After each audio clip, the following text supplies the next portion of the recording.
This is a Dauntless Media Collective podcast. Visit dauntless.fm for more content. Welcome to Full Mutuality. I'm Gail. I'm Nate. And on today's show, I don't know where to start. My God. Okay. Yeah, it's been 2 weeks and it has been quite a 2 weeks. Jeez, yeah, a lot has been going on. The evangelical world is aflame, as always, since we dropped our Asbury episode. So we want to try to kind of touch on as much of it as we can, at least the highlights. Yeah, if you're new to the show, I know we had a lot of new listeners after our last episode, and I want to start off by saying we're glad you found us. And thank you so much for all of the kind feedback that we received. We love hearing all of your encouraging words, and we just got so much of it on the last show, and it meant a lot to the both of us. Yeah, thank you all. Yeah. Yeah, so for this episode, though, I think we can go ahead and do like an introduction. 28 episodes in. And we're like nearing the end of our first season, but here's an episode to kind of talk about us. Sort of want to let you all know what we're about. There are a lot of really good podcasts in this whole like post-evangelical deconstruction world. Yeah, we listen to a lot of them. Yeah, and we talk about a lot of them on here too. We do. And there are also some pretty shitty ones out there as well. But, yeah, you could leave the church and still take evangelicalism with you. That's important. And sometimes it's a lot to navigate all of it. Yeah.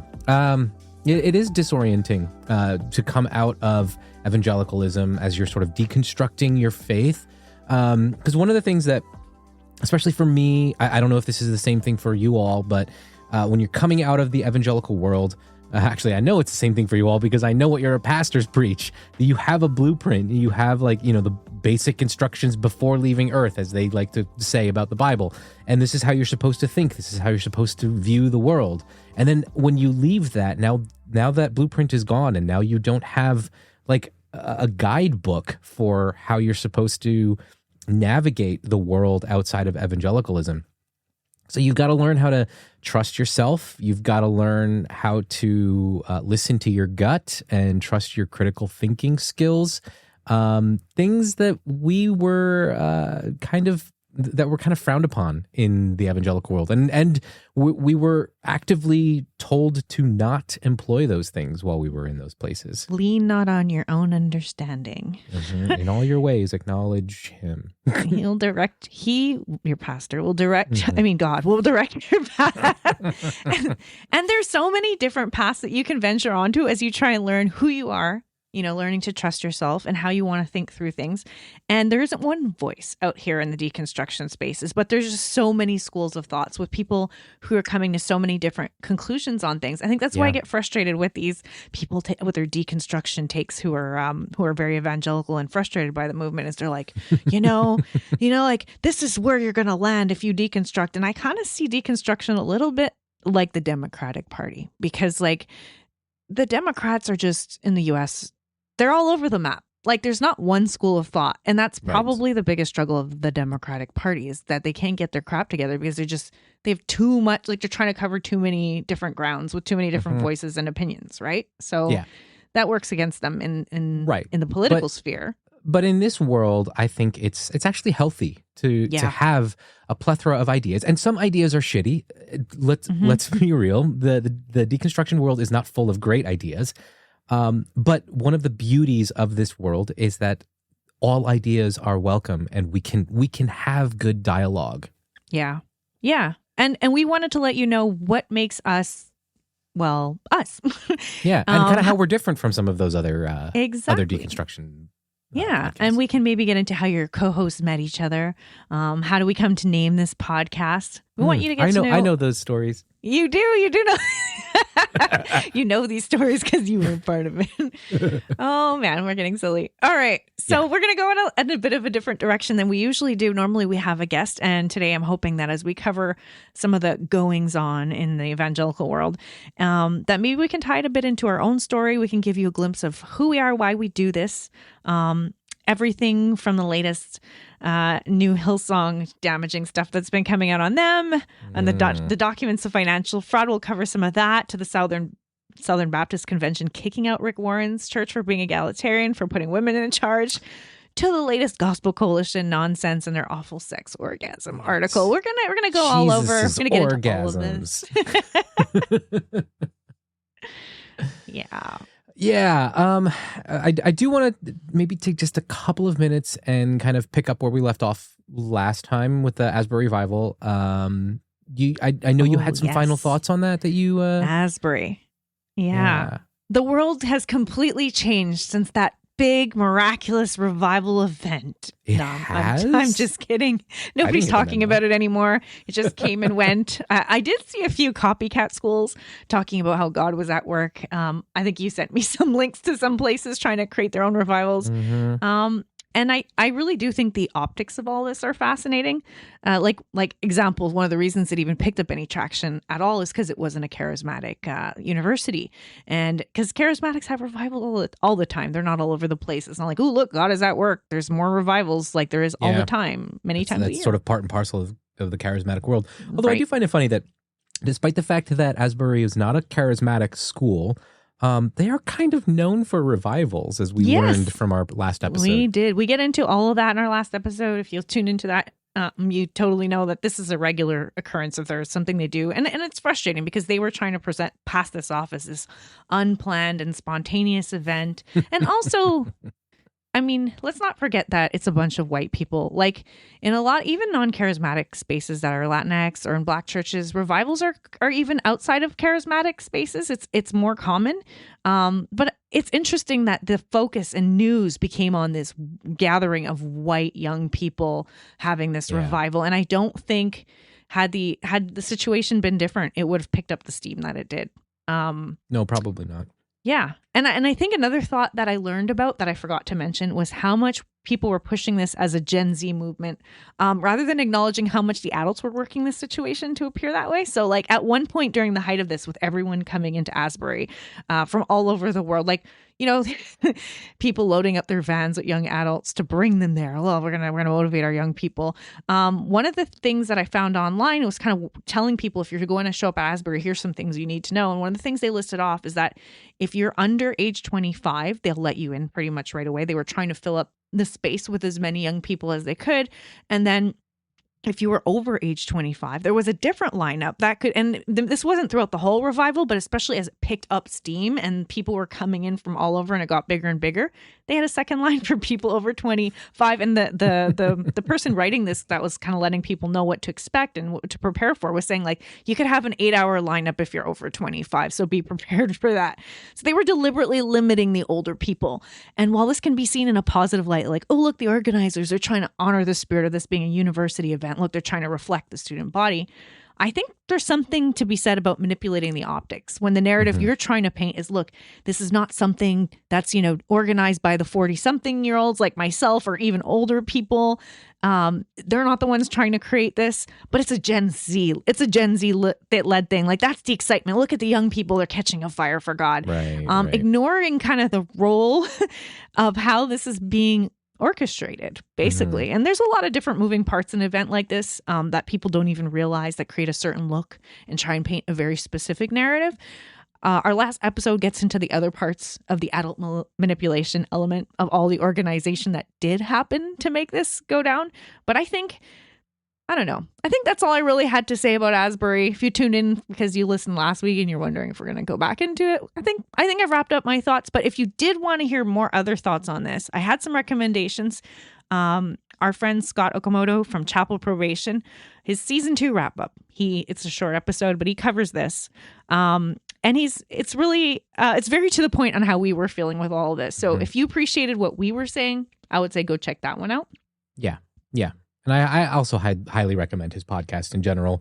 And the whole Asbury University kind of fits within the topic of his podcast. And we've talked about his podcast a lot on our show because we're good friends with Scott. I also wanted to mention I think it's the 74th episode number 74 of the Thereafter podcast. and it's not in the title because the topic of the actual episode is something else, but they do talk about it at the beginning of their episode before they get into their conversation with their guest. And they kind of I thought they did a good job of approaching the topic of the Asbury revival. Yeah. And they did it right away. Like, not like us, where we had a lot of time to reflect on it. They kind of came out of the gate with swinging. And I think both Cortland and Megan both had some really good things to say. I'm not going to, go over everything they said. I think you should check it out. But I just wanted to highlight, I really appreciated Cortland's thoughts on how good things can come out of harmful environments and weighing out the overall of what comes out of something. Like, what's the mass input of these types of movements, and are people being harmed or manipulated? He goes into that stuff. Megan, she brought in her own past experience inside evangelicalism and that link from her own life, and how the January 6th insurrection was a big wake-up call for her, and how it links to things like Asbury. People wouldn't make that connection. But she got into how these giant revival services are used and have been used in things like past elections in her life, taking this sort of momentum from these types of events to go in a very particular direction. And I think it's worth asking, what is the direction that these events are trying to take? Where's that momentum going? What are they trying to push? Yeah, because you always hear them like, oh, God is doing a new thing. He's changing the country because of what we're doing. But what is he changing it into? What are you hoping that they're going to change the country into? Yeah. And Francis Chan even made notes of the direction of the nation. And we'd love to know what direction, because Francis has a direction. Well, we know. Exactly. We know his direction. Exactly. But they're Yeah, I think it's also worth noting that at the time that Megan and Cortland released their episode, they didn't have all of the information that eventually came out by the time that we released ours. So they were using they were putting on those critical thinking caps that got taken away from us in evangelicalism, and they thought they analyzed the situation well, given the time giving the timing of their episode and giving the information that they had at the time.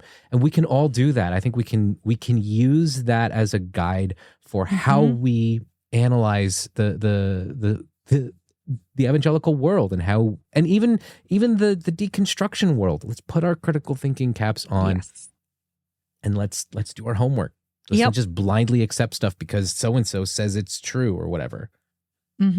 Yeah, those are some great thoughts on the matter. Those two podcasts we recommend. If you want to hear some terrible thoughts on the matter, go check out Christianity Today's article that Russell Moore called "Celebrating Revival in a Cynical Age." We really need more Russell Moore in the world. Well, I wanted to get into this briefly because it's a gross narrative. And I think one of the things that motivates me with regard to podcasting in general is the way certain marginalized groups have their stories told by someone else and they get gaslit. And that's what gets me riled up. Like that is something about Asbury that was just eating away at me. And here's what I mean by the Christianity Today article. He claims most people think of cynical as the opposite of naive, when really it's just another way of being naive. I mean, he says the cynical display a lazy mindset as one not doing the hard work of testing the spirits. He calls the cynical a fighting spirit with a broken heart. I mean, there's so much in there, but like, I guess I'm just going to latch on to, like broken heart, like as if that's a deficiency of some kind, like, having a broken heart about something. Look, even Hillsong, their famous song Hosanna, break my heart for what breaks yours. These people talk out both sides of their mouths all the time. Yeah. And like, having like not having a broken heart over things, as if having an uncaring heart is somehow a sign of strength or clear-headed objectiveness. Right. Jesus right. Like Christ. As if Jesus didn't have a broken heart at the horrible things going on around him. As if he never showed a fighting spirit. Jesus never flipped over tables, Nate. I mean, and I think it really boils down to how a lot of white men think.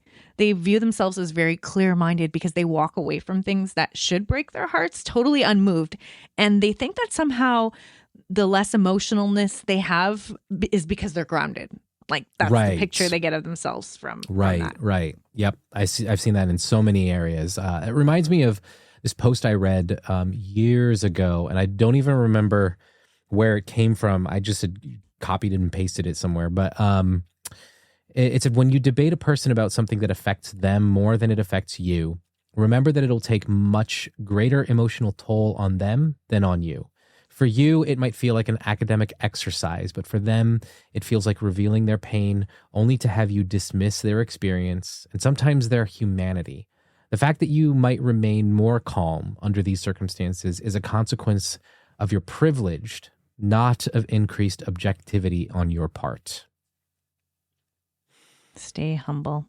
Yeah, I love that quote. And it really does. I've been in those scenarios where like I'm sitting down with somebody who, advised me not to get divorced and encouraged me to stay in a bad marriage that wasn't good for either of us. And they're happy about how our conversation has gone down. And to them, it's just a philosophical exercise. Meanwhile, I'm laying out all of my trauma and my pain in that but it's in their mind, it's like, hey, we had a good chat, and for you, it's like, I'm pouring out to you my real, like you have a theological position. I have a lived experience, and it's not reflecting what you have taught, and it's actually caused me a ton of harm. Yeah. And to you, it's just, let's just debate and discuss this. This is fun.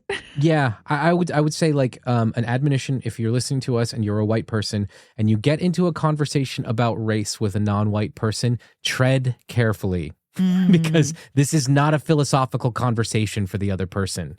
This is a conversation about their lives. Yeah. Yeah. Yeah. You and I have a lot of conversations like that. And I'd say the same applies if you're a man talking about women's issues to a woman, trying to mansplain to her how she's supposed to look at things. I mean, there are lived experiences, and you and I both have our blind spots. And we often, there's stuff I can't relate to as a white person. And there's stuff you can't relate to as a man. And we try and help each other, and try and listen to each other and fill each other in.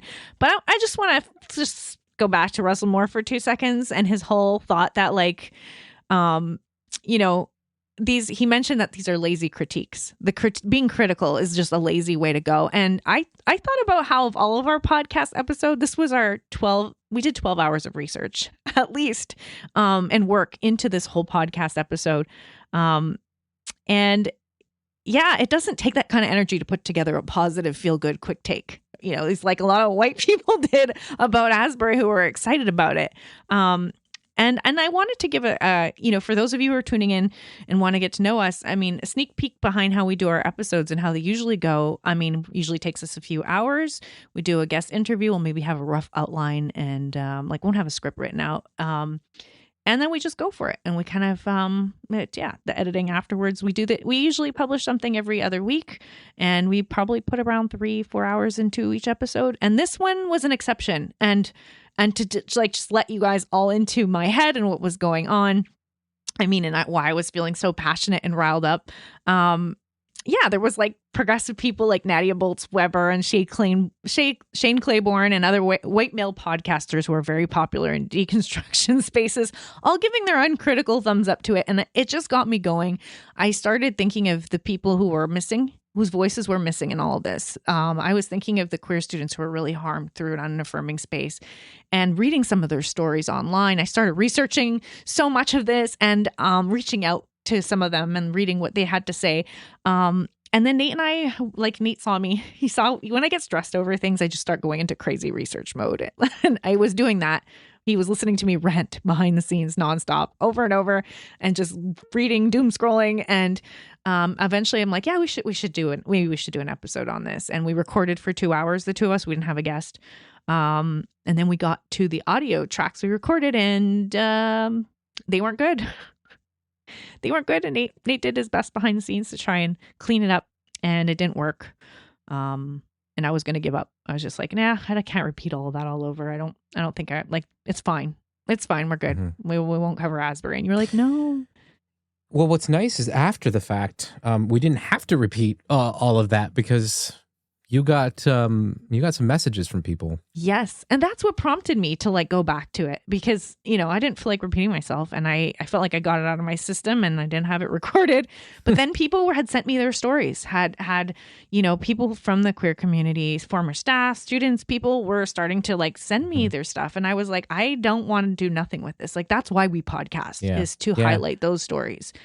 And then you had the opportunity to sit down with Louisa, who we're so grateful for sharing her story with us. And even those who asked to remain anonymous, unnamed. Who sent us voice notes and who filled this in with, and we, we had a lot more voices in that. We didn't just have one interview. We had a lot of different moving pieces in that episode, and Nate pulled an all-nighter to soundscape that episode, and really we poured our hearts into, and normally we don't put 12 hours into an episode. So if you listen to that one and you notice our other ones are different, we love all of our episodes because we appreciate our guests and their stories. No matter how many hours of editing go in, we value people's stories. And so that's why we do what we do.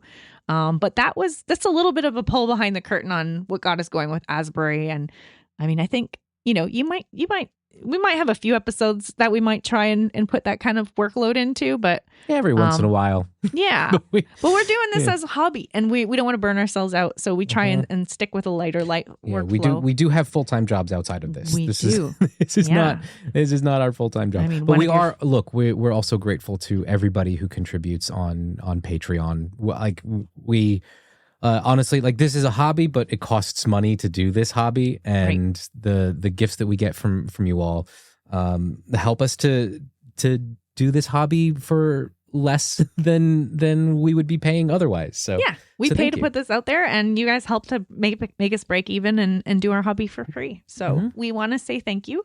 Well, we haven't quite broken we appreciate even yet, but that. we're close. Yeah. Yeah, and actually, when I think to the gaslighting that Nadia Weber did, that got me fired up to do that episode, it reminds me of why we chose what we did for the first episode of this podcast. I remember people were really happy with Christianity Today's take on the rise and fall of Mars Hill, and we were just not thrilled about that series. Like, you and I, behind the scenes, we thought that there was a lot that was missing, and there was the main people who have been harmed. I mean, it's again being told through the lens of a white man who was not the main person being damaged and harmed at Mars Hill at the same level as the women in that culture. Yeah, there's a question I always have, and the listening to that podcast sort of prompted it in me. Was whose voices are not being heard, whose stories are not being told in this? There are bound to be more victims and survivors that we're not hearing. And that podcast, I think, was notorious for centering the voices of people who either had no real stake in what took place, or the people who were relatively unscathed by the whole thing, or were just fascinated by the downfall of Mars Hill Church. And I hear... Yeah, no, go ahead. I heard it did get better. I think I trailed off at after episode 9. I know Zach went on, and we've had him on our show. He apparently had some good stuff to say. I believe it. And I just don't have the heart to go back and join in after 9 episodes of centering the wrong people. Yeah. But I've got other podcasts I want to listen to anyway. So yeah. And I think the frustrating part is when you leave evangelicalism, people are often very happy to be fed breadcrumbs. And what I mean by that is the people who've been harmed by these systems, if you mention anything about that, people are just excited because there's always so much cover up, so much downplaying harm in these circles. I mean, it took so long for Mars Hill to implode. There was just so much denying and stuff was trickling out over time, and it was just covered and covered. So then to have it all kind of dug up and brought out into the open felt so exciting for people. I think that's why there was so much excitement around it. But you and I were just kind of can we have stories told by can we stop centering white men? Can we stop centering their narrative and start telling the bigger picture? And so, I mean, for us, as we go through what we do on our podcast, and as we retell some of these stories that are current events in evangelicalism, the stuff we want to get into today, some of the stories that are current, we want to get into some of those bigger stories. So one of our hopes with our podcast is that you go from being just shocked at the terrible things that evangelicals tend to do and say on the regular, and instead we want to help ask that question, which is one we have asked ourselves and we continue to ask ourselves. What are our own tendencies and behaviors that can reinforce this culture and the awful beliefs that sound cartoonish and absurd? Which part do we play in that, and how do we normalize that stuff? So we're going to start by going through maybe some of the obvious critiques of things, the things that everyone kind of touches on and agrees. And then we're going to get into some specific ways that, maybe things that we miss when we hear these things that we need to apply. So where do we start when we're going through current events? Which one should we go to first? Let's start with Jesus orgasm. The Gospel Coalition, yes. So there is a new apologetics center. That Yeah, Tim Keller the Center. Keller, right? The Keller Center for Cultural Apologetics, I think is what it's called. Yeah. A ministry of the Gospel Coalition. And since the fall of Ravi Zacharias, evangelicals are needing help responding to all the nonsensical and awful teaching that people point out that they believe in. When people point out, when people point out the flaws in evangelicalism, right. You got to have apologetics has to come save the day. They have a cottage industry just devoted to trying to explain their weird beliefs away. So they decide they're going to promote this article by Josh Butler. And does his name sound familiar to you, Nate? Josh Butler? Josh Butler. He like before this article? Well, he pastors a church in Arizona, and one of the churches that I used to work for, that church, Redemption Arizona, was sort of like a template church for us. Kind of I don't think they're an Acts 29 network church, but they're very close to that world. They're very connected with that whole like gospel coalition, new neo-reformed, the young restless reformed guys. That's their sort of area, which of course makes sense. If your old church would use using them as a blueprint, that makes sense with the stories you shared even on our podcast about your old church. Yeah. But Josh Butler, getting back to him, aside from being a pastor of that church, did you know he's the guy who wrote that deconstruction article that gave the reasons for why people deconstruct, and they included a desire to sin and my favorite, street cred. Right. Did that ring any bells? You remember this guy going around saying why people for some reason deconstruct? For some reason I associated that with Matt Chandler, but that was Matt Joshua Chandler Butler. Matt Chandler said deconstruction is the sexy thing. These guys are all. We're gonna actually go on that note because. Speaking of sexiness, actually, it's a beautiful tie-in, Nate. This guy, Joshua Butler, they get to write what the senior editor of the Gospel Coalition calls a magnum opus of sexual ethics. That's literally what he's calling this guy's piece of writing. A magnum opus of sexual ethics. Yeah, ethics. It has to do with consent, right? Oh, of course, right? Evangelicals. I mean, isn't that the main thing they teach when it comes to?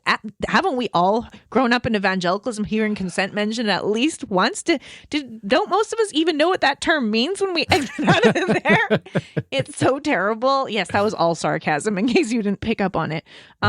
And it was a really gross article comparing sex to salvation. And I'll let you read some quotes, but before you do, I'll just add in that like this is their launch of the Tim Keller Center. Like this is the guy. This is how it started.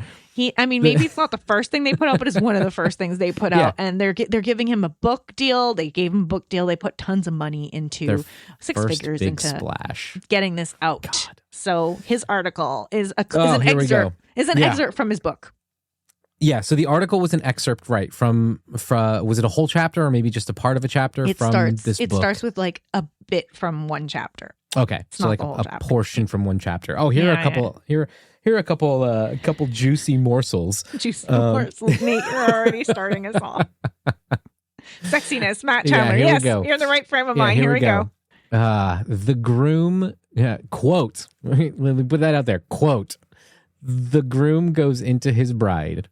He is not only with his beloved, but within his beloved. I'm going to give you the little radio voice. He enters the sanctuary of his spouse, where he pours out his deepest presence and bestows an offering, a gift, a sign of his pilgrimage. Likewise, Christ penetrates his church. Oh my gosh, this guy sounds like a 16-year-old who just discovered how he could ejaculate and thinks he's so special. Like this is his deepest presence he's pouring out. Like what it gets better. The hell? What deeper form of self-giving is there than sexual union where the husband pours out his very presence, not only upon but within his wife. Oh my gosh. This is your very like you really think a lot of your own ejaculation, dude. Like oh my gosh. Gross. Yeah, I mean and so I mean let's zoom out, bigger picture, right? I mean, small picture, we're all giggling at how stupid this is and how ridiculous. But then we look at they got pushback to this article. And how did the Gospel Coalition respond? They double down. Of course they do. They say people are taking it out of context, but they stand behind it. And then they go to defend it. So they take down the quote from the article because it's getting pushed back. They take down the article and they say, instead, here's a link to the chapter. Because if you see it in context, then you're going to appreciate that this really is meaningful. And the context made it worse. People read the chapter like, nope, this is worse. This is not better. You guys are going in the wrong direction. And they get more pushback. And, these guys, they're something else. So after more pushback, they finally apologize. And Joshua resigns. But of course, all the men who endorsed this, all the men who had the decision in funding this book, I mean, this is not one guy greenlit this. This went through publishers, editors, TGC people, like the Tim Keller Center. This was lots of people, and even the people who wrote that they agreed with his article and it just needed the context. So many people are defending this, right? The guy saying, the senior editor saying is the magnum opus of sexual ethics. God. Like, there's so many. It's not just this guy needs to resign, right? But hey, these guys are all still there, but they let us know that they're going to be, here, rest assured, Nate, they're going to be more careful with screening in the future. Phew, isn't your mind at ease? No, not even kind of. Not even kind of. Because they have a history. They have a history of this kind of stuff. They are repeat offenders. I mean, Rachel Held Evans, bless her soul, R.I.P. We really appreciated her. But she actually pushed back when in 2012 they published an article where they quoted Jared Wilson, quoting Doug Wilson. And he said, here's a quote. This is a past quote that they put out there. The sexual act cannot be made into an egalitarian pleasure party. A man penetrates, conquers, colonizes, plants. A woman receives, surrenders, accepts. This is, of course, offensive to all egalitarians. And so our culture has rebelled against the concept of authority and submission in marriage. Yeah, this BS was put out in the past by the Gospel Coalition. It is the same crap, different day. And what did they do in the past when they got pushback? They doubled down. They got more pushback eventually. Oh, we're sorry. But like, this is their MO. Like, this is what they do. Yeah. And yeah, and it's common inside evangelical culture. It's common in patriarchal evangelical culture. I mean, we can go to quotes like, I mean, John MacArthur has said some really ridiculous, and he's much more considered to be, the more conservative side or extreme. He's like supposedly more fringe, but how fringe can you be when you have one of the best-selling study Bibles in the country? Like 500,000 copies. You said you had one, right? I had one when I was growing up. Yeah, back in the 90s. Yeah. This was he's respected. He's a massive following in a big church and a big platform, even though he's quote unquote fringe. Yeah. But so what did John MacArthur say? So this was just like to tie into like this mentality that we got with these dudes, right? These patriarchal guys. A husband is like a savior to his wife. The burden really lies with men to see themselves as those who rescue women. That's a John MacArthur quote. So to rescue women. Yeah. So Johnny Mac. What do women need rescuing from? What do they need rescuing from, Johnny Mac? What is it? So in the context, he named a bunch of things that men need to rescue women for. Are you ready for this? Including being unfulfilled. Men are there to rescue women from being unfulfilled. Ew. Seriously? Sorry. Yeah. And it gets better. And the opportunity to not have children. A big eye roll, right? Like if that's where men are going to be useful to you there, women. But this sounds like a guy who is severely insecure and has no like useful skills. So he has to say, oh, well, what are you going to do? Like, how are you going to have kids without men? So important to like release his presence and bestow it on her inner sanctuary. Sorry, I'm going back to the TGC article. These guys you're right, they're insecure. And I think the further out of these movements you get and the more you distance yourself from them, the more when they talk, you're like, how did this ever get perceived as some deep thought? I'm sorry, I'm being immature. Some deep thinking. All right. Hey, you don't need depth to have a good orgasm. Okay. But yeah, so I want to get back to the men saving women idea, right? So how have men imagined themselves to be God? Like actually a savior to his wife is how John MacArthur said it. And how do we get here and think that sounds normal? So as we remove ourselves from this, it sounds really whack. But like back then, And I can't help but laugh because of how absurd those words are. And it's hard not to roll our eyes or even giggle at the comments from Joshua Butler and that ridiculous retracted article from TGC, painting a very crass and a gross picture of God, of what men are supposed to do to women to represent God to them. And it's easy to look at these men who are followed and listened to and assume that they're the ones planting these ideas in the minds of men, that they imagine they're gods. Onto their wives and into their wives. Yes, that into is for Josh. But I mean, I see a bigger picture of the small choices that we make that give these men these weird ideas of themselves, of who they are. And it's easy to point to guys like John MacArthur for toxic masculinity, but to ignore how we might be promoting it. And sure, we can stop giving attention to these guys with big platforms and influences and large book deals. We can stop buying their stuff. But maybe if we expect men to stop equating themselves with God, we need to stop calling God, hear me out, maybe we need to stop calling God a him.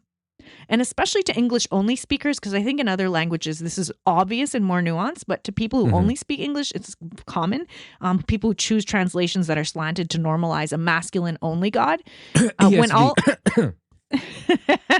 Yeah, exactly. And when all our language for the divine is only male, how exactly are we not supporting the patriarchy? Like, I saw women who were kind of trying to debunk and speak out against this and talk about, you know, the harmful effects of this. And they kept referring to God as he. And I was just thinking, yeah, I the pronouns that you use for God, if you can't see how they shape the way you see both men and God, just try out using she or they when you refer to the divine for a while. It might feel weird at first, which already says something, because God is neither male nor female. Everybody will admit that. And somehow the he language just never feels off, you know? Right. So people might have an easier time with they, you know, people who aren't, you know, complete assholes, but going to that step of referring to God as she seems for a lot of people to be a bridge too far. It's interesting. Like, when I think back to where we were when we met, and like we had these conversations between ourselves early on. Yeah. You were comfortable with it when I met you. Yeah, and I think part of it was a couple of things. I had been growing increasingly frustrated with how women were being treated, and like being at Hillsong, I saw women up on platform regularly. They were preaching, they were leading, but there was something about the way that it was being done that just didn't sit well with me, especially coming from a very complementarian church. So Hillsong felt different. It felt different for me in a lot of ways, but in that way it felt different, but there was something that didn't quite sit right for me. And as I was starting to branch out and looking into other areas for how to express theology, I came across pieces and articles and books that referred to God in more feminine language. And I think that angst within me finally was calmed when I started attending a church where the pastor used feminine language for God and referred to God as she, her, mother. And then that's when it clicked. So for me, it was sort of the reverse, right? Rather than using the feminine pronouns for God, and then dealing with the discomfort of that, and that changing my mind, I think my mind intellectually had already been changed, and I was looking for the language that would fit what I was feeling. Yeah. Yeah. Whereas for you, it was kind of the reverse, right? Yeah, it was different for me. I mean, I didn't think it was a big deal, like, until I got used to hearing God referenced as a female enough that it no longer sounded weird. Like, I was like, oh, I don't see why we're making you are commenting to me. Like, initially I didn't really understand what was the big deal with all of this. But then once you kind of saw it as I don't know if you really saw it as like virtue signaling, but I think you kind of had that sense of like, is it like, are they just trying to score points with the... I'm like, I don't think I understood. And I hear this conversation a lot about policing words. And people acting like, you know, oh, the woke people, they're all about policing the language you use, and you can't say this anymore or that. And they act like language doesn't impact. And I think when you're coming out of these spaces, that sounds appealing. Like, I'm just going to get criticized for using the wrong words. Words, what's the big deal? Like, let's do something more substantial. And then you start to understand how language impacts. And I think hearing God referred to in the feminine really it changed me to be sitting in an environment where that was very normalized, where I'd never heard it before. And now when I'm in circles where God is only ever referenced to as a dude, I notice right away how prevalent patriarchal notions are in those groups and individuals, like how much that stuff is present, that male superiority mentality, it seeps in. You can't, those two things go together. Like if God is only viewed in a male context. So, I mean, I think fighting against the most blatant versions of patriarchy while still imagining and painting God as male, to me, it seems like now where I am, it seems like a pointless endeavor. Yeah. And, because if you're not going to deconstruct the God's gender, which like if you just leave it as is, right? Because people say, "Oh, God has no gender," so you know God is neither. Yeah, he all the time. Then you are gendering God. Yeah. And if you never deconstruct that, then what is the point? Yeah. So you can criticize all of this all you want on the big notions. Oh, those gospel coalition guys are really terrible, and then not realize how you're supporting that sort of mentality of men seeing themselves as literal saviors, like John MacArthur put it.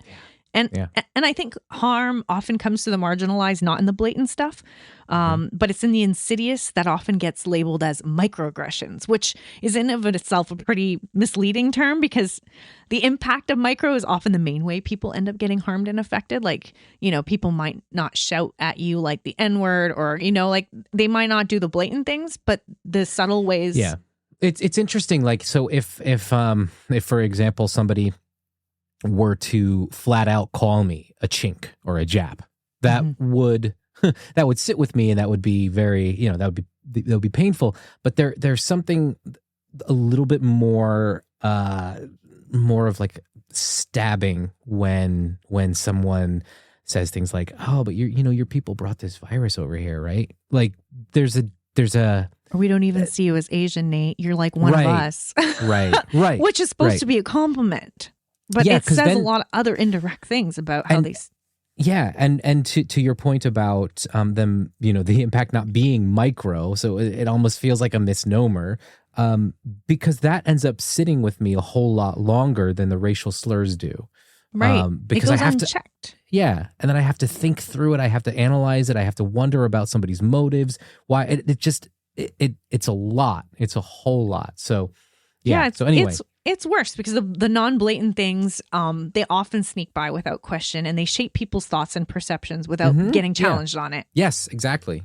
So I think ask yourself how those you listen to refer to and talk, how do they refer to and talk about God before just being shocked at the TGC writers or John MacArthur. Ask, where have I normalized a masculine or male only God? Like that's something that I needed to do and to work myself through. Yeah.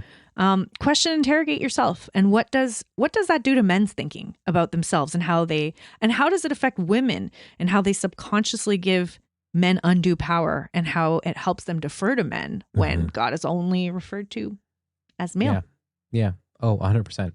You know, before we go on, I did want to mention something about the language that's used in these weirdly sexual articles that they write. Like, so going back to Doug Wilson's talk about, you know, man penetrating, conquering, you know, he said the word colonizes. Like, interesting.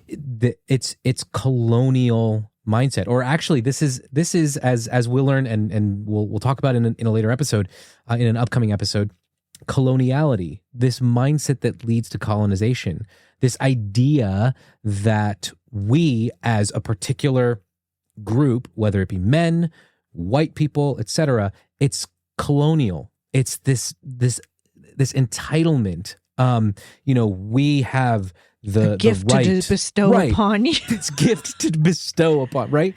This right to to penetrate, like this violence. This language is so violent and colonial. And we this wonder is the how language consent of never pops into these ethics. Of course not, because you don't have any agency as the recipient. And I'm using that word. It's very soft, but as like, you know, the indigenous people here in the Americas, they had no consent. They had no way to say no. They just had to take it. This is the language of violence. This is the language of rape. This is the language of colonization. Yeah. So, and this is what these people think of when they think of sex.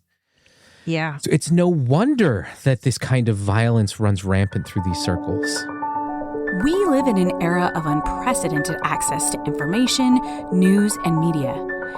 But what happens when all that information leads you to suddenly realize you spent the majority of your childhood in a cult? Well, we can tell you. Join me, Jessica Goforth, and Kathleen Reynolds as we take you into the world of cult recovery after all the emotional, psychological, financial, and sexual abuse we experienced as part of Bill Gothard's Advanced Training Institute. On our podcast called Leaving the Village, we talk candidly about our journey out and interview other survivors whose experiences will boggle your mind as scandals continue to rock the twisted world of IBLP. Subscribe to Leaving the Village today so you don't miss a single episode. It's a scary thing in environments where women don't have a say, and these men with these colonial mindsets we're supposed to be the submissive ones. And, speaking of women and submissive ones in the news, in stuff that we wanted to bring up, I mean, the SBC, Southern Baptist Convention, largest evangelical largest Protestant denomination. I think it's the largest, the largest USA. Protestant. But I mean, they're evangelical, and they have a very interesting history, and I think it's extremely important to note it because it plays a role when you look at their whole trajectory. There's just different things that all fit together. Like they were created as a protest to ending slavery. They wanted to continue to own slaves, and they've acknowledged it, but only recently. This has been a part of their history, has been trying to endorse slavery and to continue to own humans. So they broke off from the Baptists and became Southern Baptists in order to keep doing that. And then this is the same church that, has that almost 300-page document that came out recently that expressed how the leadership just covered up for sexual assaults from leaders and knew about them and moved them around in their churches, and just the amount of cover-ups that went down through that. I mean, so their next step, going back to women and going back to women in these environments like this, these colonial environments, they just kicked out a bunch of churches. The SBC did. I mean, they had kicked out Beth Moore for being too egalitarian, for being a woman who speaks and does what she does. And people who sometimes wonder, like, what's the trajectory of these? People are calling out, these abuses are being exposed, that 300-page document proving, like, maybe they're going to say, like, we've been abusive, let's improve, right? No. No, that's not the trajectory. Instead, they double down. So after Beth Moore, now recently, they just kicked out a few churches for becoming egalitarian. One, which is Rick Warren's Saddleback Church. So that is making the headlines that they're doing. They're doing what they do. And they're continuing on their usual nonsense. Yep. Look, at the end of the day, none of us are shocked or surprised by any of this. I mean, it's big news because, it is the SBC. And such a huge denomination. Yeah. And it's of course, it's disappointing that in the midst of all of the shit that they're dealing with, and the scandals that they've been covering up for years, in the midst of all of that, they decide, this is their move. This is what they need to focus on. So of course, people are frustrated, disappointed, angry, etc. But we're not surprised. None of us are surprised by this. Welcome to evangelicalism, guys. Yeah. And let's also lest we start to create protagonists where there aren't any. Let's not look at Rick Warren and Saddleback Church as this bastion of egalitarianism and progressivism. I want to get into this. I want to get into egalitarianism inside evangelicalism. It's definitely going to come up, but I want to save that for a bit of how our podcast came to be. But let's continue with our current news. Yeah, Nate. Yeah. So the next one applies. I mean, before we go on, I do want to point out the fact that Warren and Saddleback Church, what they're doing is, I mean, look, maybe we're cynical, fine, but I don't have the energy to really waste on looking at any of these churches as healthy in any way. The move that Saddleback made here was entirely marketing related.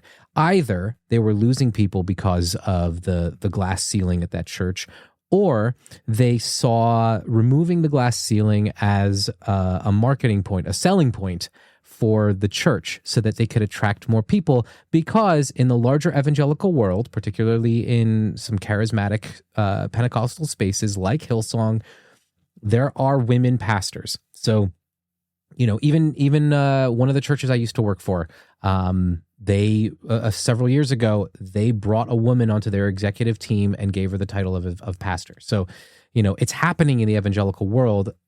Rick Warren's church is they're trying to keep up with the times, and they're trying to make sure that they are a marketable church. So that's that. I don't think that they are to be lauded in any way, shape, or form. This is and it's also this is pittance. This is bare fucking minimum.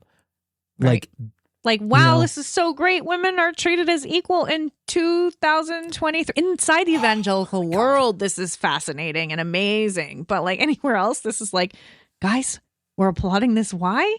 Yeah. Why is this why are these people considered revolutionary for any of this? This is, this is basic human decency that we're trying to afford. And even at that, having like in your old church having one woman as a leader. Oh, look, we got finally one woman pastor in a group of men. Yay! It's better than what we had before. Yeah, breadcrumbs. Yep. Well, you finished your thought, Nate. I'm done with that thought. We've got more to tackle. We've got more. We've got so much more, guys. There's more. Wait, there's more. Your church, Nate. Gonna go back to your church. Hillsong is in the news. And when are they not in the news? Yeah, that is a really good point. When is Hillsong not making headlines for being terrible? Anyone know? Anyone remember when Hillsong? I think we had to go back to probably when you attended. They might have been in their heyday without the scat before Carl Lentz got kicked out. Even then there was stuff. There was stuff. It's just, the big headlines were about how this cool hip church in downtown, they like baptized Manhattan. Justin Bieber. Woo. Yeah. GQ was doing a profile on our church. So back ridiculous. in, I guess, so it was like 2015, 2016, right, when the bad news was not dominating the headlines, which has changed. And but Hillsong's still alive and kicking, and people are still attending and pumped about going to a place where even as the bad news keeps rolling in, they're so I'll just go to it. There's an MP named Andrew Wilkie, and he gave evidence for our American audience. An MP I'm stands Canadian, for, so I'm like, y'all know what an MP is, right? No. Yeah, no. In the U.S., we don't have the parliamentary system of democracy. Right. Just under the monarchy. No. It's just you guys have a parliamentary system. Yeah, Japan has a parliamentary system. Right. Yeah. Formed through right. The monarchy. So anyway, MP stands for member of parliament. So think of this guy as a congressperson or a senator. Mm-hmm. They're a member of parliament. So MP. His name is Andrew Wilkie, and he invoked parliamentary privilege, which prevents Hillsong from taking legal action against him. And he basically... For what? What did he invoke parliamentary privilege for? For giving evidence of financial fraud, money laundering, and tax evasion that they basically... I'm shocked. Nate's touching his heart right now in shock. He's like, what? It's no way. Sarcastic. Financial fraud? Money laundering and tax evasions? No, you don't say. It can't be. The church where Carl Lentz was a lead pastor? Money laundering at that church? What was the jackets that he wore at church all the time? Yeah. So, I mean, look, I'm not surprised, obviously not surprised by any of this, because Carl Lentz was notorious for, look, and I'll be the first to admit, I bought into it. Carl Lentz liked to wear shot perfecto jackets, and I do love my shot jacket.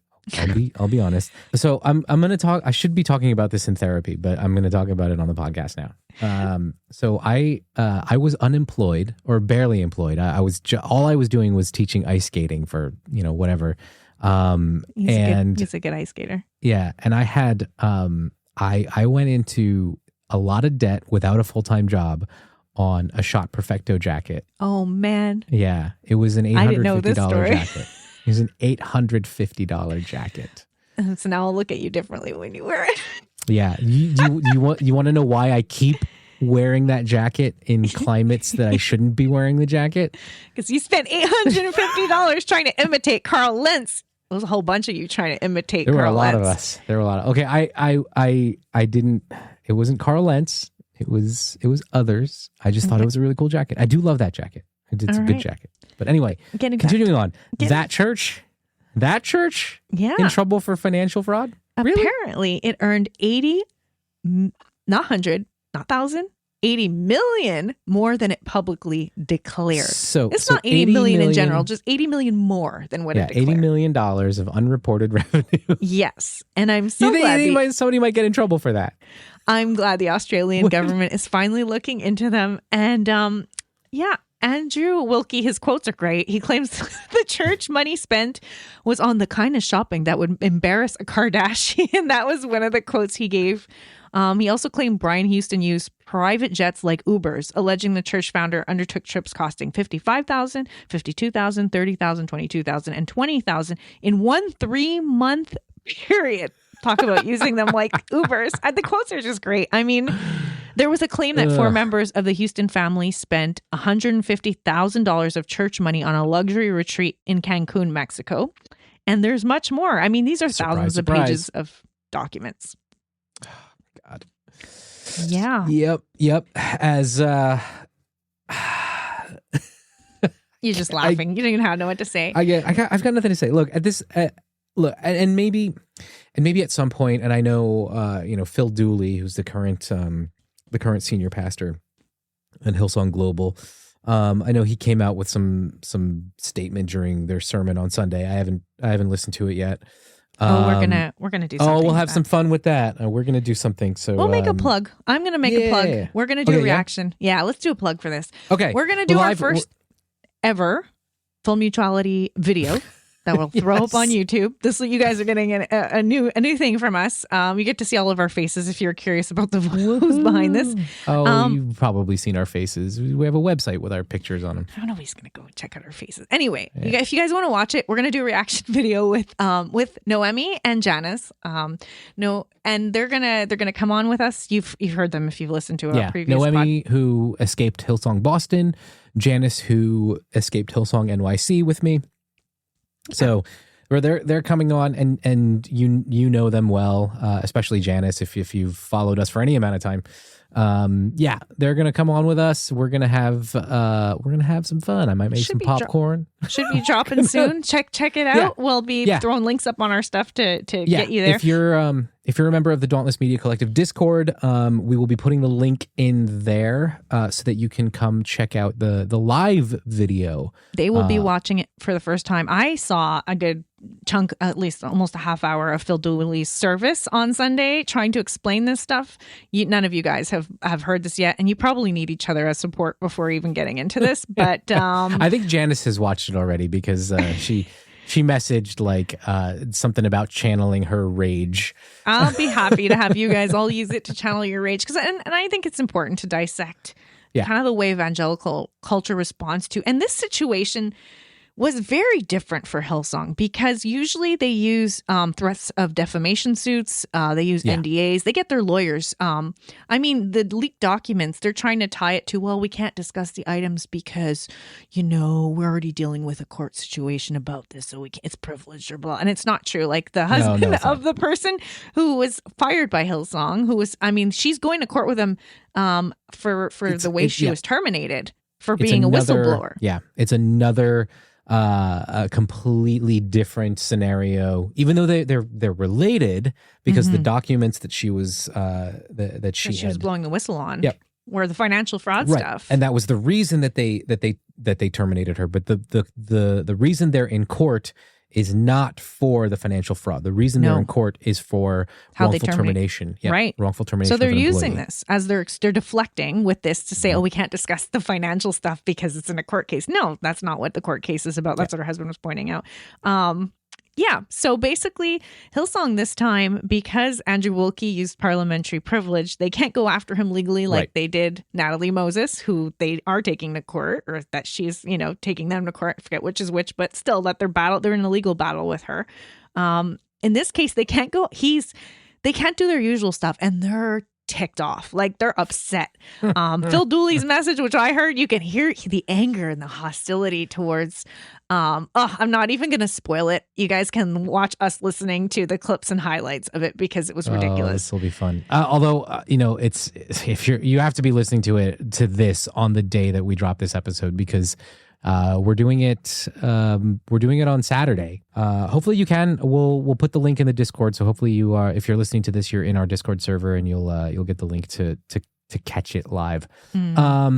Last thing on Hillsong, I would say, is that apparently Australia, so the MP called out the charities regulators for not getting on this and investigating, and put pressure on the body that they have to investigate this sort of stuff in Australia.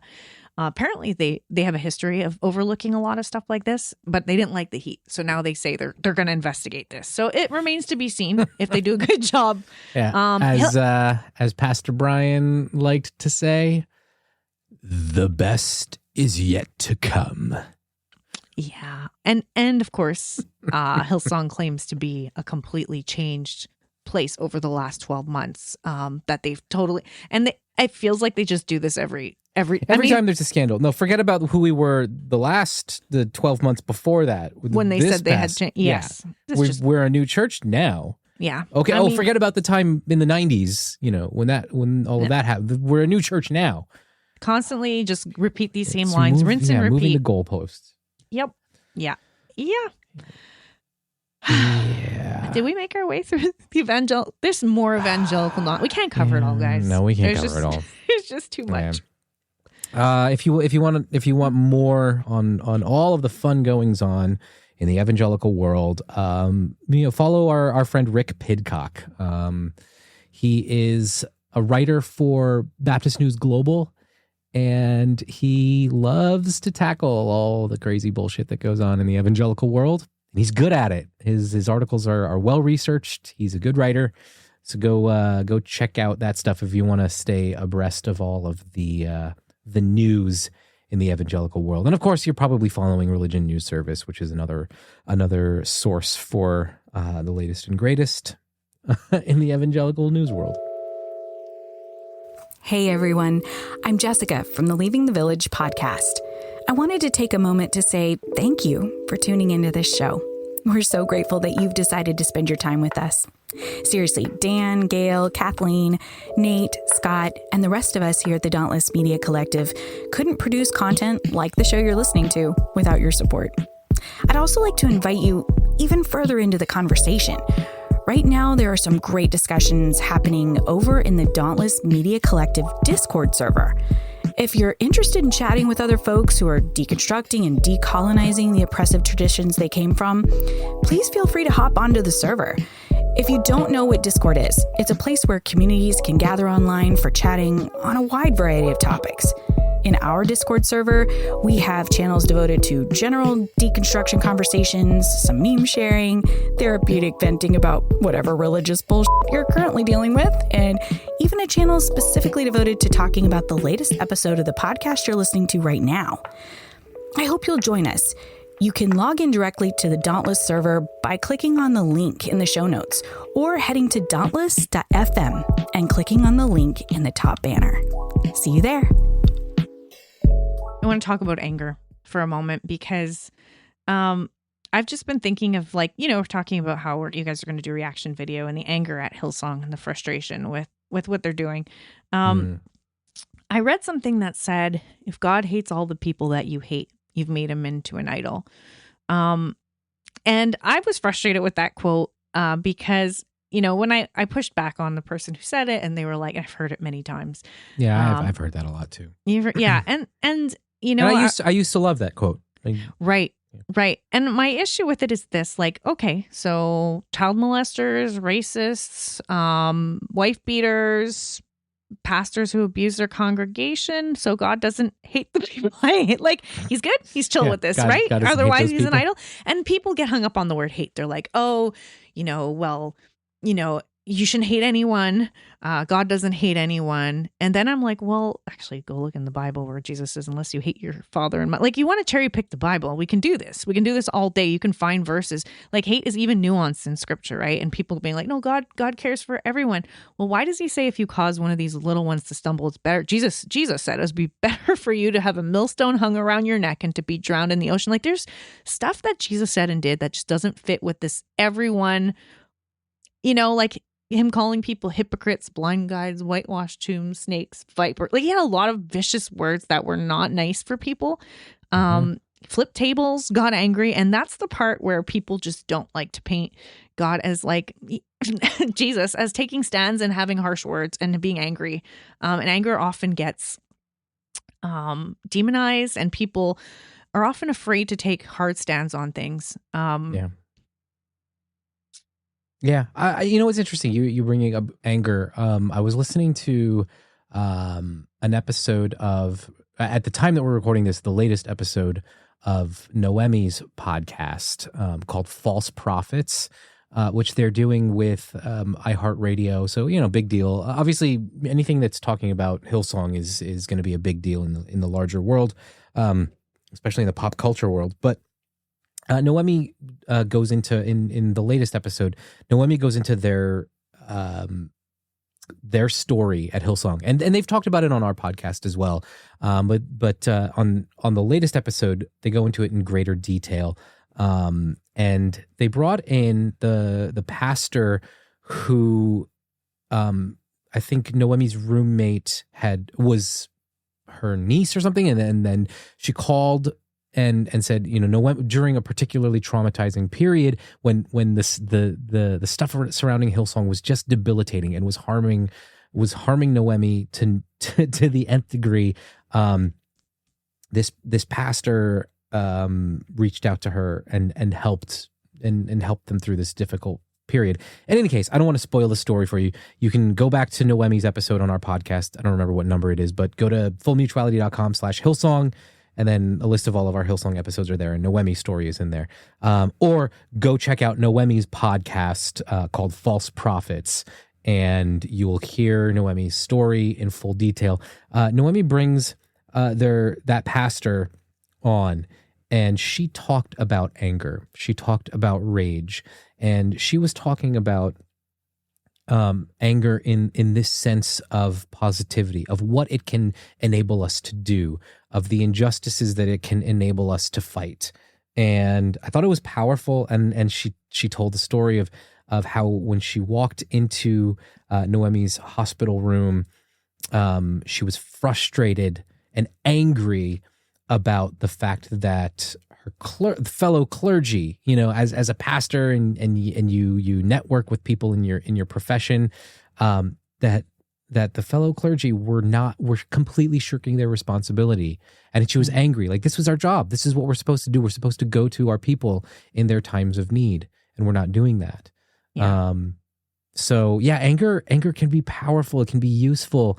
It should be there in certain circumstances. And I think maybe it goes back a bit to what we were saying about that white guy who can just remain uncaring and unaffected by hearing someone else's pain and just go through it easy breezy and then think that means they're more grounded.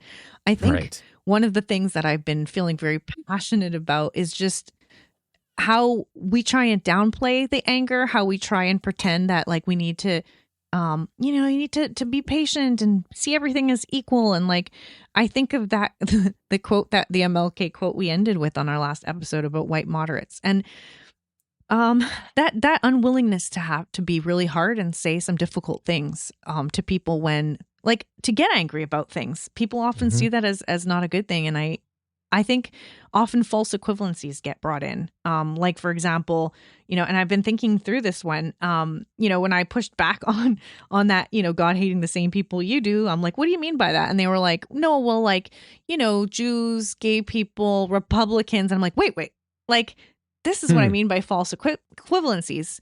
your sexual orientation, not a choice. Your ethnicity, religious, what you're born into, not a choice.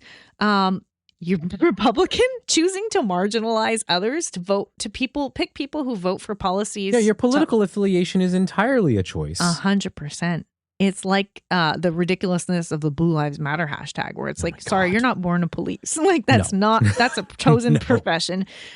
So yeah, I think there's often a lot of false equivalencies when people are having these discussions, and there's sometimes really big blind spots. I find especially in deconstruction spaces where people end up listening to a lot of white men. There's a lot of people that are just brushed over and ignored, and the anger is seen as a bad thing instead of a good thing. Like it's like, oh, let's be patient, let's not see this, let's not be extreme about it. But it's so easy from those positions of privilege, and I know that I have had to move past looking to white men as the leaders. You come out of evangelicalism, and that's the default voice, right? Like, well, you come out of white evangelicalism, for sure. Yeah. I did the same thing, right? Like when I came out, my go-tos were guys like Rob Bell, Peter Enns.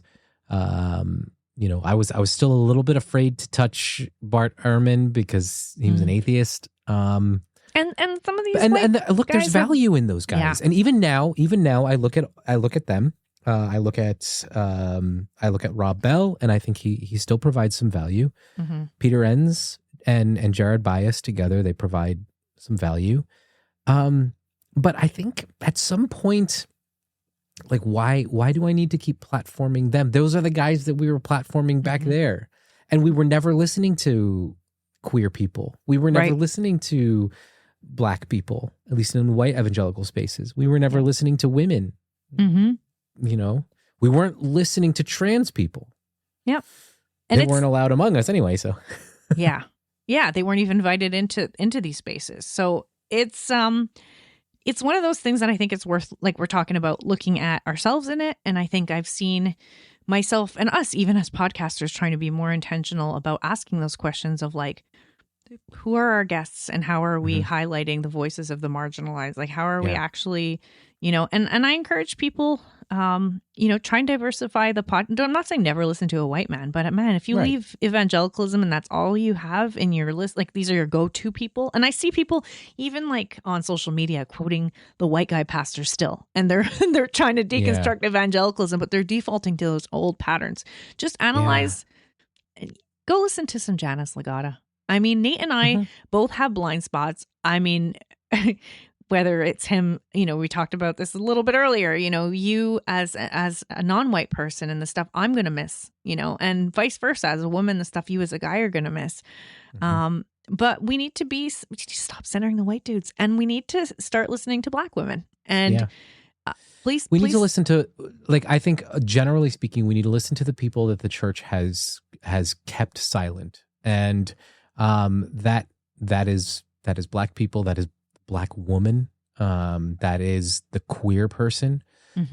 So yeah, like if we're gonna give out podcast recommendations, go check out Janice Legata's work. She operates under the tag God Has Not Given. That's sort of her flagship podcast, but that one's on break while she works on Bad Words, which is fantastic, amazing podcast. I love that one. And another podcast I would recommend is How Gay Thou Art. And they do such connected informative with them. stuff. Yeah, we've connected with them here and there. They're great people. I would say, start there. Find queer voices. Find non-white BIPOC voices. Find women. Just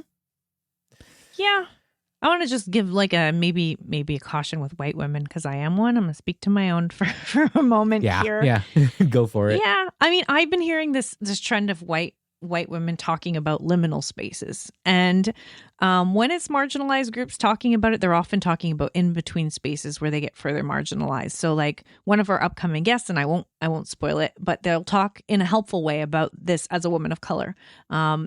But I think there's some other good examples of liminal spaces. It could be like being bisexual, rather than gay, or being ace or single, or not being black or white, like being non-binary. It could be in your gender. I think it's basically a good thing when it's ground that typically isn't covered. It's an area of marginalization that often gets lost or goes unnoticed in a discussion. Like I'd say that could be liminal spaces. And giving nuances in situations like that, I find it's really helpful and it expands our thinking. But often with white women, we'll use this idea to mean things like not taking any sort of position on something or making some compromising halfway point. Like they'll be promoting women who want equality, but who are unaffirming. So we were talking about Beth Moore. And then they're all going to applaud and go listen to them.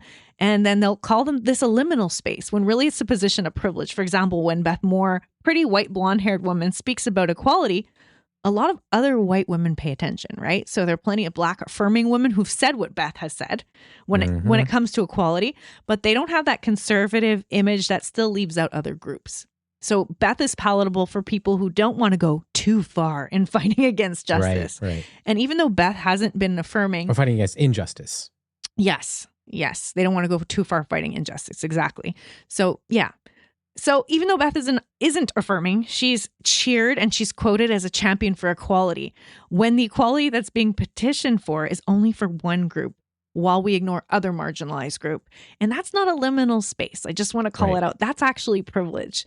Right. And so, I mean, and then it's not to say that Beth hasn't had her fair share of struggles. Clearly she has, you know, and clearly she has lost a lot in her fight for, women to have the platform in those kinds of spaces. However, the fact that, and I know you want to get into this, but like she stands in this place of fighting for a particular subset of society that has been marginalized by those in power. But there are so many other subsets of society that also need. So in our struggle to bring ourselves up, for me as a person of color, in my struggle to bring specifically as an Asian American, in my fight for the rights and equality of Asian Americans, I cannot forget Black people. I cannot forget trans people. I have to bring them up along with me. When we are all elevated, when we are all elevated, one of us is elevated. I think I should want to put it that way, as opposed to saying when one of us is, because it's not true. When one of us is elevated, all of us are elevated, because that's bullshit. Because I hate to say it, white women have been using that power for a long time to fight against people of color, particularly Black men. And that's what these fights have been about. Sorry, I'm getting off my soapbox. No, I do want to get into white women, how they've even used Black women to... Oh, I'm going to get back to that.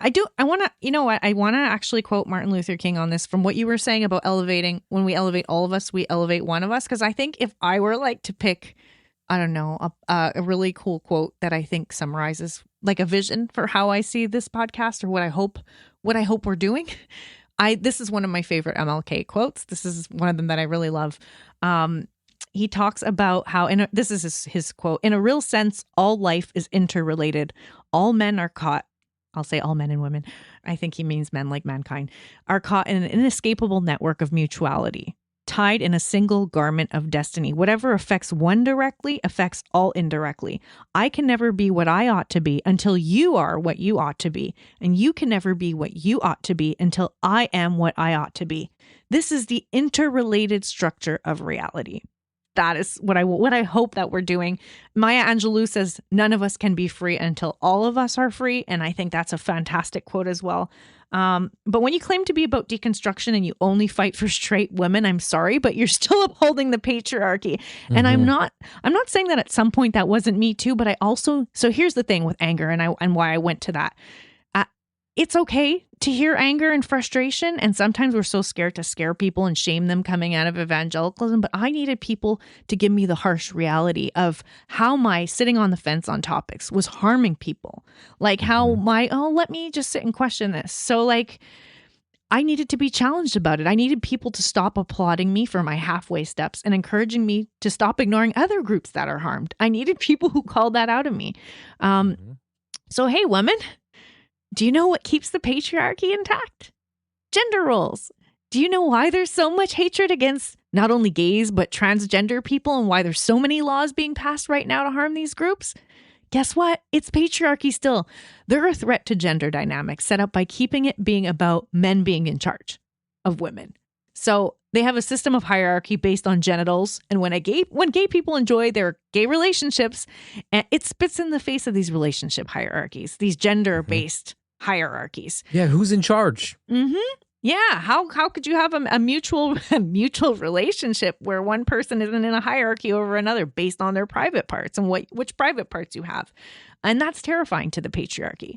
So white women, when you want equality for just other straight women and you still want to stay unaffirming, you can't fight for those things and still not live out equality in every other area. I mean, these things work together as a system. You can't play some waiting game just because it doesn't impact your life. You do need to be called out. We're not advancing anything that way, and none of us can be free until all of us are free. I get frustrated, and I don't like to name names, and I'll probably skip over naming names at different points, although I have dropped Beth Moore and we've named the guys. I have no issue. I'm going to name a lot of them. Yeah. But, I'm going to name one. Kristen Kobe-Dumas. She's the author of Jesus and John Wayne. She's done a good book. It's a good book. It's a good book. I'm not going to discount that. It has taken some time to unpack how a lot of evangelical harmful elements are tied together. But over a year ago, when she was asked if she's affirming, she said her church is still analyzing this question, and so is she. And I recognize myself when I wanted to ride that fence too. And the problem is that unaffirming stances harm people. Yeah. I will say something. I do want to point out when she says, my church is still, analyzing this question, and so am I. I think there is a difference though between sitting and kind of like, what do we think of gay people?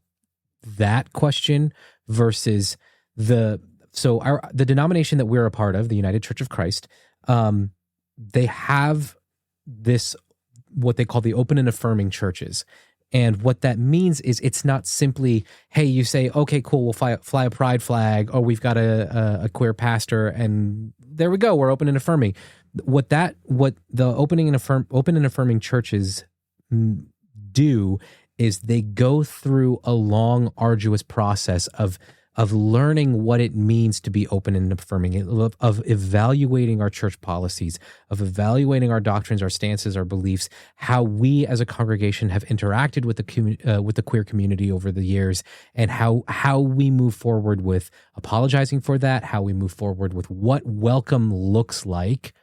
That's different. That's a different kind of analysis of the question than should we say gay people are okay? That's different. That should not take time. That should be right there. The other stuff can take time. The other stuff should take time, because you can't just straight up fly a pride flag and be like, okay, cool, we're open and affirming, and then you've got all sorts of policies and weird shit going on in your congregation that's not welcoming. Yep. Anyway. Sorry, I went on another soapbox. I'll stop. No, it's fine. It's great. It's totally along the lines of what we're talking about. I was thinking of an article in the Washington Post. Actually, it was sent to us in our Dauntless Discord by Meadowlark. Posted up this Washington Post article, and it said, "Hi Meadowlark, thanks for sharing this with us." Yeah, we had some good conversations. I do really like the people in our group. Yeah. In our Discord server. So they threw this Washington Post article down, and I'm just going to quote some parts of it. It's about being anti-LGBTQ stances. So it says, "Are we just so accustomed to the anti-LGBTQ stances of conservative religious institutions that they don't even register?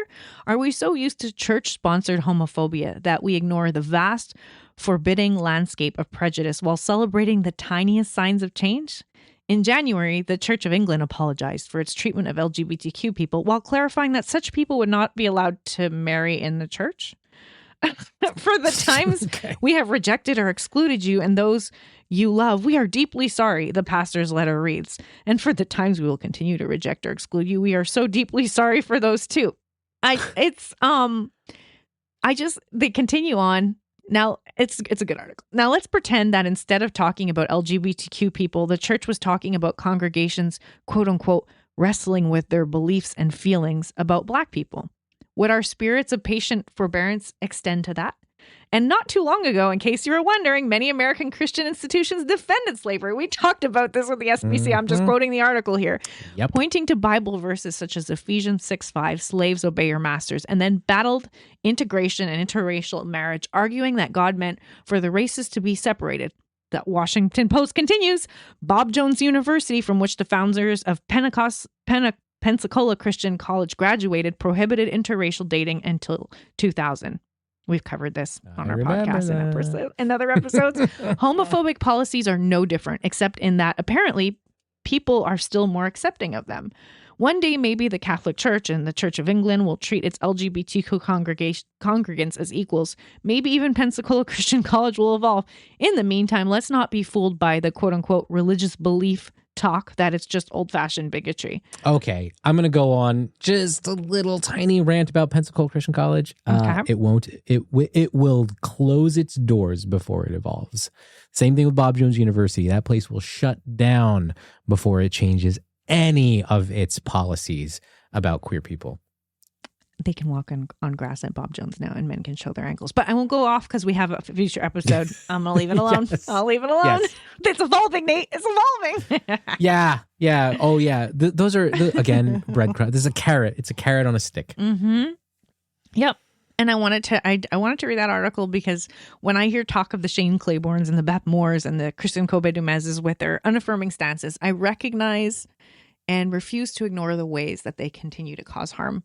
And I think they might be helpful for those taking baby steps out, but we can't discount the harm they cause by how they lend credibility to unaffirming spaces with their stances. There's so much privilege involved in not taking a stand while other groups are being harmed. So white women in particular, this is what I wanted to get back to before with the comments you made about how they've harmed Black men. But I think of white women fighting for their own self-interest and throwing other people under the bus to gain traction for their own goals. For example, like a lot of these women who say they fight for equality, like Beth Moore, Beth Allison Bart, Dumez, if they took a stand and they didn't take a neutral or unaffirming stance, they would lose people from book sales. Yeah. It would cost them something. So the other side sets up to discredit them if they take a stand against homophobia, for example, to prove they're heretics, that you don't, quote unquote, take the Bible seriously. But I think it should cost you to be an ally, and it will cost you to be an ally. Just like it costs men something when they divest from patriarchy. You know, these women want men to divest of their privilege because it harms them, but they won't do that for other groups who need them to divest of their cishet privileges too. White women in America had Black women marching alongside them for women's suffrage, for women to have the right to vote. And once white women won their equal rights, they ditched the fight for all the non-white women, and it took decades later and Black women having to fight for themselves to have the same rights as white women who they once stood with, who basically just stopped marching once they got theirs. And this is often a semblance of wanting equality. But when it's only for your own, I think that crap needs to be called out for the harm it does and the way it uses people for self-serving interests. And I know it's not just white women. I mean, the Shane Claibornes of the world pull the same crap. It's a common thing. It's that equality that's only for yourself and it's about you. So at the beginning of this episode, you mentioned something about the story of how we got our name and how I'm going to get into a bit of our story of how we met and we'll give the short version. Yeah, we'll wrap up the podcast with this. Okay. So full mutuality. How did we start off? How do we get our name? I mean, I won't name names, but there was a group that was, I hate the word egalitarian because of it. There are so many groups like the Beth Moores and whatever that are, you know, they're unaffirming. There's actually, I'll name a name. This wasn't even the one that I'm gonna be discussing, but there is a popular one called Christians for Biblical Equality, CBE. Oh yeah. They publish articles. They do a lot of different stuff.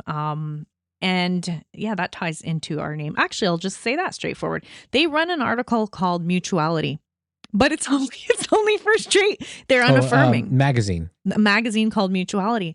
So people are wondering, well, why did you pick full mutuality? Isn't that redundant?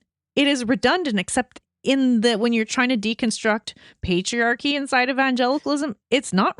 To them, mutuality just means me as a straight means, white woman. yeah. It doesn't mean queer Cishet women. women equal to cishet men. Yeah. That's all it means. It's like, it's a patriarchal bargain. It's like, we'll keep oppressing gay people as long as you give us a little more power in your structure, men. What patriarchy? You know, like it's that whole, we're going to uphold patriarchy because queers take it down and we discussed how. So we're just going to, you know, lift us up as white women. And then, we'll stay oppressing the gay people. So like that is where full mutuality came into, as opposed to mutuality. I was actually told straight up, you can't use mutuality. There's already a magazine with that title. So that's why I didn't pick it. You and I met because there was you kind of stuck it to them.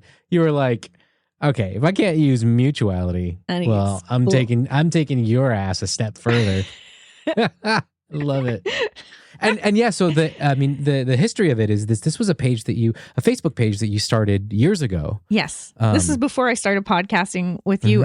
Basically, I mean, I didn't post stuff very publicly. I don't, my Facebook profile it's my friends. It's people I know in real life. I have networks of people who I've gotten to know and have Zoom calls with that I haven't met, who I know better and different. There's some people I don't know, but in general, I try and keep my Facebook stuff smaller and private.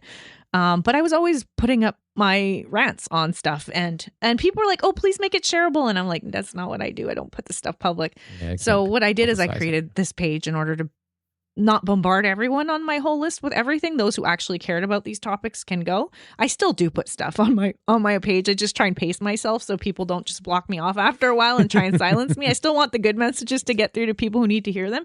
But I have a lot of thoughts often on these topics, so I threw them on Full Mutuality. And way before we ever started podcasting under this name, I was running a page, and it's still there. And I'm usually more active on Facebook with sharing articles and stuff, on Instagram. Which is so millennial of you. I'm an old person. Nate's the younger one. He's in his 30s. I'm in my 40s. I make it sound like this. I'm still a geriatric millennial. I don't have much longer in my 30s. I make it sound like there's a huge age gap between us by saying you're in your 30s and I'm in my 40s. But you just dipped your toe in your 40s, and I am this close to saying goodbye to my 30s. So. Right. So that's where I was posting stuff, and you and I met because, you did have your Montreal Canadiens Habs jersey in your profile picture. And that but this audience doesn't care about that. So so I'll stay off of that. But I mean, it is why I started talking to you. But you were posting on, that's where I saw you. You were posting on, we had a bunch of mutual evangelical friends, and a lot of them were, and I won't identify the organization. There's multiple tied to into this scenario. They were like ex-writers from this particular organization that had pulled some shit. So basically, I'll get the details. They were fighting for women's equality while being unaffirming. They had harmed many of their Black women who have come on staff, and I won't name names only because the person who runs it is like, geez, Gail's trying to cancel me. And she'll say that all the time about me. And I'm like, I don't really usually talk about you. In fact, it's probably the first time I'm bringing up this story. This is the first time we've ever mentioned her. And I'm not even going to mention the organization, but I want to say they were unaffirming.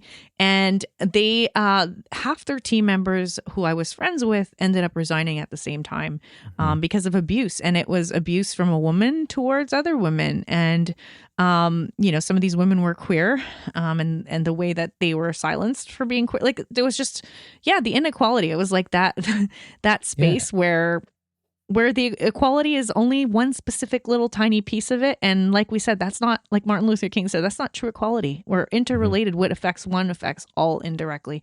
And when they resigned, I encouraged them to tell their story.